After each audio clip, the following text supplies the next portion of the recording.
Kali ini saya akan membahas film Stephen Chow yang berjudul King of Beggars, yang artinya Raja Pengemis.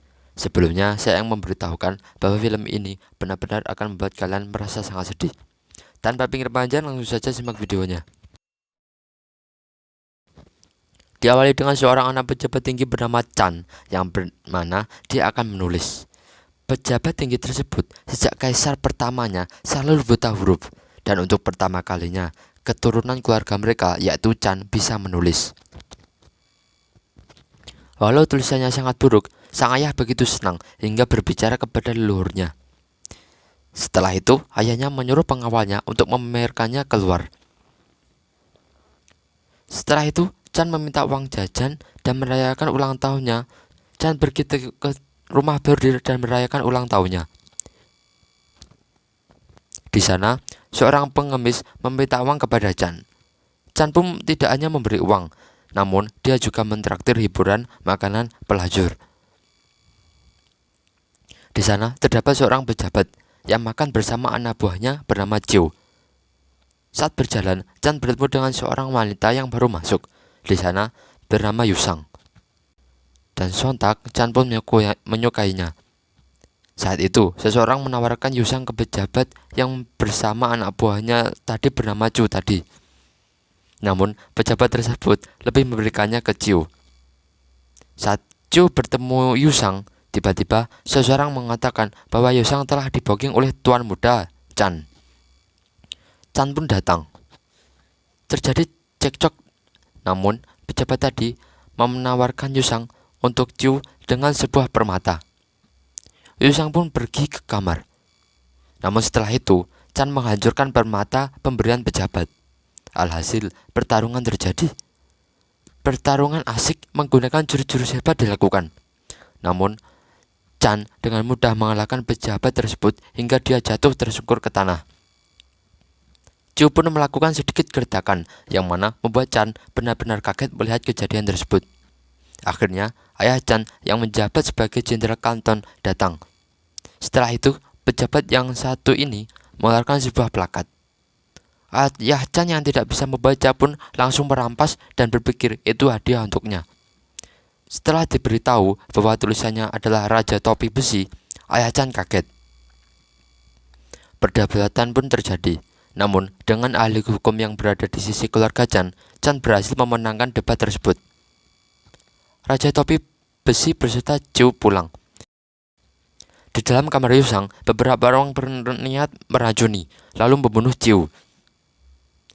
Yusang beserta kelompoknya ini ternyata mengincar Chiu karena telah membunuh pemimpin mereka dan beberapa orang dari kelompok mereka. Namun naasnya, yang masuk ternyata Chan. Yusang dan kelompoknya kaget karena yang datang bukan Chiu. Saat Chan ingin minum, Yusang membanting meja. Yusang lalu mengatakan bahwa dia menolak Chan. Penolakan itu malah membuat Chan jatuh cinta kepada Yusang dan ingin menikahinya. Yusang pun memberi syarat bahwa Chan harus jago kungfu, terbelajar, dan memiliki jabatan. Chan pun menyetujuinya. Chan juga mengatakan agar Yusang segera ke taman untuk berbincang tentang tanggal pernikahan.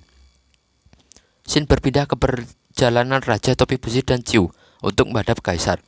Namun rombongannya diserang. Walau dilempari tombak dan diserang bagaimanapun, Chiu tetap bisa mengalahkan orang-orang tersebut. Beberapa saat, Yusang dan kelompoknya datang dan melihat anak buahnya telah terbunuh oleh Chiu. Di sisi lain, sampai paginya pun ternyata Chan menunggui Yusang. Walaupun begitu, Yusang yang bersiap pergi tak menghiraukannya. Sang Germo datang dan mengatakan bahwa Yusang telah pergi ke Peking. Karena itu, Chan mengatakan ke ayahnya bahwa dia ingin ikut ujian Peking. Yang belum tahu, ujian Peking merupakan ujian yang diselenggarakan oleh kaisar untuk keterampilan. Di sisi lain, Raja Topi Besi dan Chiu menghadap kaisar. Chiu pun menunjukkan kekuatan sihirnya ke kaisar. Kaisar pun kagum terhadap Chiu dan menganugerahi jabatan. Di rumah, ayah Chan sibuk mempersiapkan kemenangan anaknya, dimulai dari menyogok juri, menuliskan jawaban, dan membawa perbekalan. Setelah itu, ujian pun dilaksanakan di Peking. Dimulai dari ujian tulis, angkat beban, kelincahan, dan juga pertarungan yang mana sedikit menghebohkan. Setelah itu, menyisakan 2 jagoan yang siap bertempur di final. Satu bernama Po, dan tentu saja satunya bernama Chan. Perlu kalian ketahui, Po adalah keponakan Raja Topi Besi, dan Raja Topi Besi sendiri menjadi juri di kontes tersebut.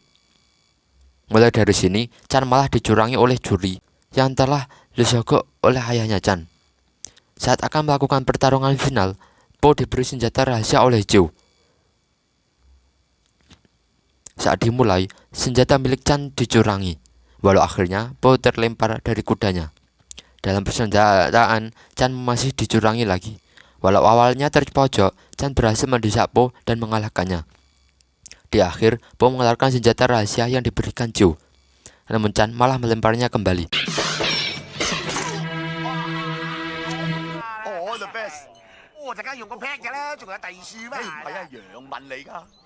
Walau mengetahui hal itu, juri mengatakan Po menangnya.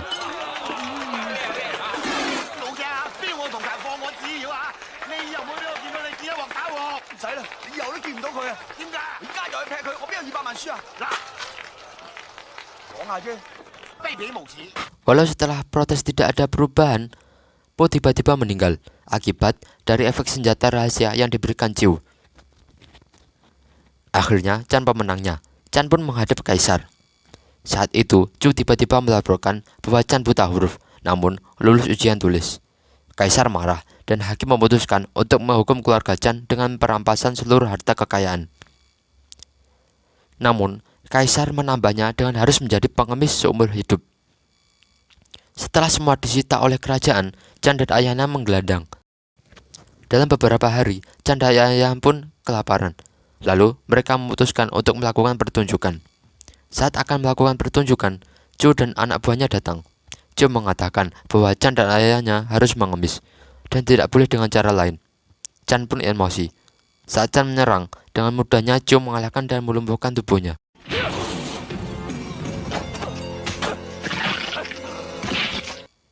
Ayah Chan pun menggendongnya dan membawanya ke sebuah tempat sambil berlari. Dan di sanalah Chan dan ayahnya memulai hidup baru bersama pengemis lain. Selama beberapa minggu, ayahnya mengemis untuk makan dan memilih obat anaknya. Suatu hari, saat Chan terbangun, ayahnya ternyata sakit. Lalu Chan menggantikannya sebagai pengemis. Karena tidak tahu cara mengemis, Chan duduk di sebuah rumah dan meminta-minta. Dan setelah dibuka, ternyata Yusang dan saudaranya yang ada di sana. Chan pun malu dan pura-pura tak kenal.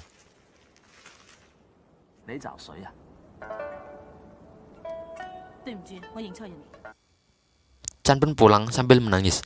Di tengah perjalanan, ia bertemu anak buah Joe yang menangkap ayah Chan. Ayah Chan ditangkap karena kelaparan lalu mencuri bakpao. Namun anak Joe memberikannya nasi anjing dan berjanji melepas ayahnya bila Chan mau memakan. Dengan terpaksa, Chan memakan makanan tersebut. Yusang yang melihatnya benar-benar merasa bersalah dan mengajaknya bergabung ke kelompoknya. Ayah Chan pun menyetujui, walaupun Chan berlari karena malu.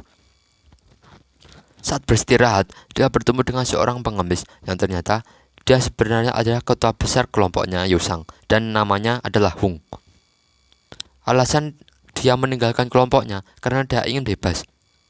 Chan pun tidak menanggapi serius dan malah memilih untuk tidur. Saat tidur, Guru Hung membeli segala ilmu bela dirinya ke Chan. Dan saat terbangun, Chan merasa kuat. Namun, Hung sudah tidak ada. Scene berpindah memperlihatkan Yusang dan tetuanya sedang memata-matai Joe.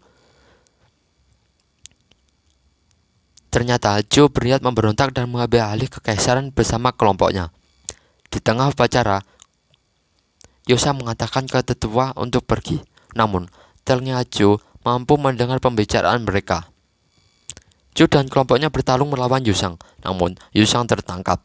Sang tetua yang terluka parah akibat serangan Joe melarikan diri, sedangkan Yusang disantet oleh Joe. Saat kembali, tetua menyuruh untuk melakukan upacara pemilihan ketua.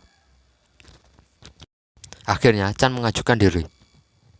Namun, Chan harus menang menghadapi para tetua lain untuk menjadi pemimpin kelompok tersebut. Chan dengan mudah memenangkan pertarungan tersebut. Setelah itu, tetua memberikan buku sebuah jurus 18 tapak Buddha dan pil mujarab. Keesokan harinya, Chan memutuskan untuk menyerang Ciu yang akan melakukan pemberontakan. Chan bertemu dengan pasukan milik kaisar yang berada di divisi Raja Topi Besi. Chan mengatakan bahwa Ciu akan memberontak. Namun, Raja Topi Besi tak percaya. Chan pun langsung menyerang mereka.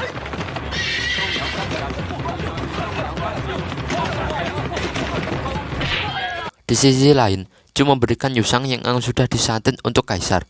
Dan lalu, Ciu menggunakan asap beracun untuk membunuh kaisar beserta pasukannya. Namun arah angin yang ada di sekitar perkemahan kaisar berubah, yang mana membuat asap beracun tak bisa masuk ke sana. Ciu pun menggunakan cara kedua, yaitu menggunakan Yusang yang sudah disantet. Yusang pun langsung menyerang para pasukan, membunuh dan menghabisi begitu banyak. Tak sengaja, Yusang terkena tendangan dari salah satu orang yang di sana, dan pemicu yang digunakan untuk menyantet pun lepas. Yusang pun sadar, namun pasukan tetap akan menyerang.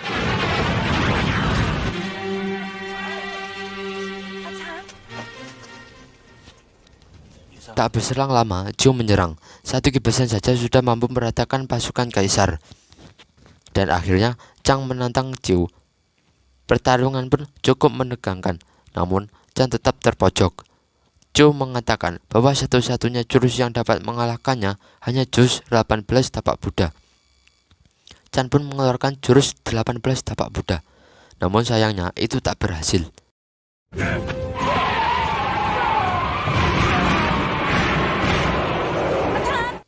Dan saat itu Chan paham bahwa gabungan 17 jurus tapak Buddha adalah jurus ke-18 tapak Buddha.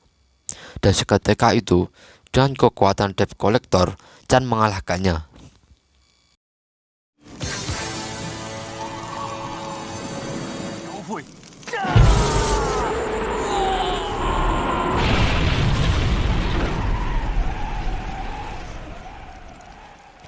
Dan akhirnya, Chan mendapatkan Yusang dengan bonus saudaranya Yusang. Tamat.